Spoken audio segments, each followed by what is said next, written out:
इसके अंदर एक नया चलन हुआ, जब कोई बिल आवे बिना पढ़े अनर्गल झूठ बोलकर उसका विरोध करना।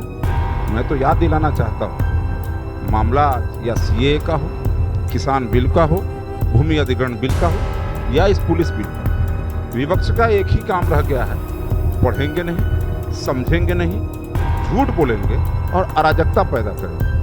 क्या हुआ था विधानसभा के अंदर?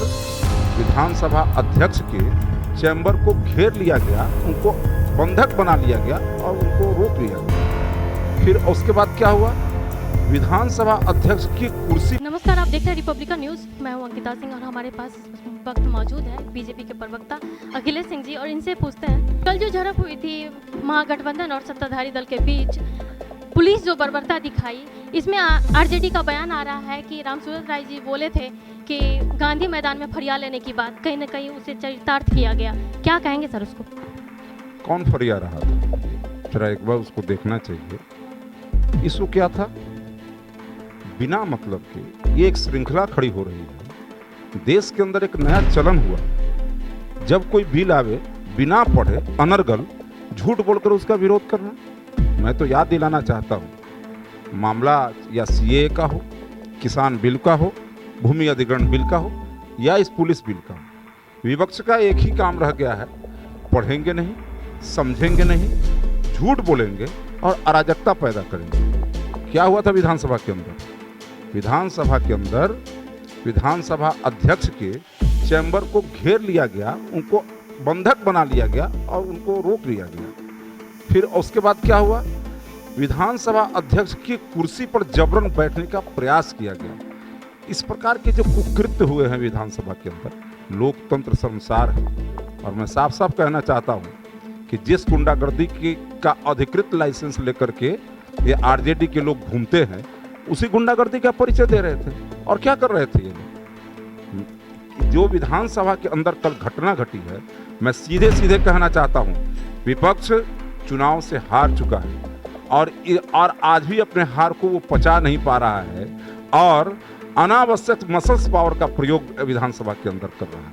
विधानसभा के अंदर अध्यक्ष एक संवैधानिक गरिमामय पद है और उनको बंधक बना लेना, उनकी कुर्सी पर बैठने का प्रयास करना और फिर ये कहना कि दूसरे पर आरोप लगाना।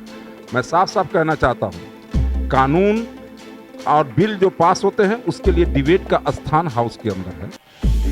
सर, बोला गया है कि वहाँ विधायिका लोग के साथ जो हुआ पुलिस मारपीट की, तो विधायिका लोग के साथ मिसबिहेव किया गया पुलिस के तरफ से। मैं भी फुटेज देखा हूँ। मैंने तो देखा कि आरजेडी और महागठबंधन के लोग पुलिस को मारपीट रहे थे और वो पुलिस को मारपीट रहे थे और उनको उठा करके वहां से हटाया गया। ये परंपरा रही है कि जब भी वहां से होता है मार्शल उसको हटाते हैं, लेकिन ये कितनी दुखद बात है कि मार्शल के भी कंट्रोल में वो नहीं थे। जिस प्रकार से आज वो कर रहे थे विधानसभा के अंदर, ये जो अराजक तत्व हैं, जो माले वाले लोग, वहां पर अलग एक सदन चलाना शुरू कर दिया है। ये क्या समझते हैं कि जिस तरह से वो जंगल राज का कानून ये चलाते हैं और अपनी अदालत चलाते हैं, ठीक उसी प्रकार से उसी तर्ज पर विधानसभा के अंदर जिस प्रकार से वो अपनी अदालत चलाते हैं और अदालत में अनैतिक रूप से और असंवैधानिक रूप से, गैर कानूनी रूप से वो सजा मुकर्रर करते हैं, ठीक उसी प्रकार से सदन के अंदर एक दूसरा सदन उन्होंने चलाने का प्रयास किया। सर, बीजेपी को वो बड़का झूठा पार्टी बता रहा है, क्योंकि आपने अभी फुटेज की बात की, तो वो बोल रहा है कि जैसे ये सरकार की तरफ से बोला गया कि आरजेडी के जो भी कार्यकर्ता थे झोला में ईंट पत्थर लेके गए थे, तो कोई ऐसा फुटेज दिखा दीजिए तो वो मान लेंगे। अरे पूरा टीवी पर चल रहा है कि आरजेडी के लोग हाथ में पत्थर लेकर के और जैसे घूम रहे हैं। मैं नाम नहीं लेना चाहूंगा, विधानसभा की प्रत्याशी रही एक महिला, हाथ में पत्थर लेकर घूम रही थी और दिखा रही थी कि यही पत्थर चलाएंगे, और आप कह रहे कि पड़ा उनकी। मैं पहले ही कहा कि ये सारे बिल जो हैं, वो किसान बिल हो या फिर ये सीएओ हो या भूमि अधिग्रहण बिल हो या ये पुलिस बिल हो, ये पढ़ते नहीं है और झूठ बोलते हैं। झूठ बोलने के सिवा और कुछ कर नहीं सकते हैं। मैं साफ साफ कहना चाहता हूं कि जब भी देश के हित में, जनहित में जो कोई भी कदम सरकार द्वारा उठाया जाता हो, उस सब मामले में ये लोग अड़ंगा अटकाना, ये लोग हित में कभी कोई काम नहीं कर सकते हैं। ये जन विरोधी है। और कोरोना में क्या मामला था? इसमें जरा कोरोना के विषय को देखिए। भारत में वैक्सीन बना और उसको इन लोगों ने ये क्या कहते हैं रॉन्ग बॉक्स में डालना शुरू कर दिया।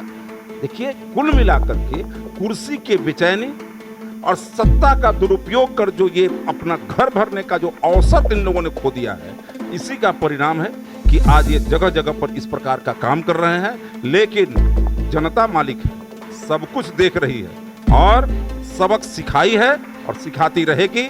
वंश परंपरा के आधार पर सरकार और में जाने के का ख्वाब देखने वाले लोग बिहार से हमेशा के लिए विदा हो गए हैं और होते रहेंगे। हमारे साथ आरजे बीजेपी के प्रवक्ता अखिलेश सिंह जी और बता रहे हैं कि वंशवाद की राजनीति और कुर्सी खोने के कारण इस तरह के हरकतों से वो बाज नहीं आ रहे हैं और बिना पढ़े किसी भी बिल को लेकर के ये हंगामा शुरू कर देते हैं। बने रहे रिपब्लिकन न्यूज़ के साथ। रिपब्लिकन न्यूज़ से जुड़ने के लिए सब्सक्राइब बटन दबाकर चैनल को सब्सक्राइब करें। नोटिफिकेशन प्राप्त करने के लिए यहाँ बेल को दबाएं।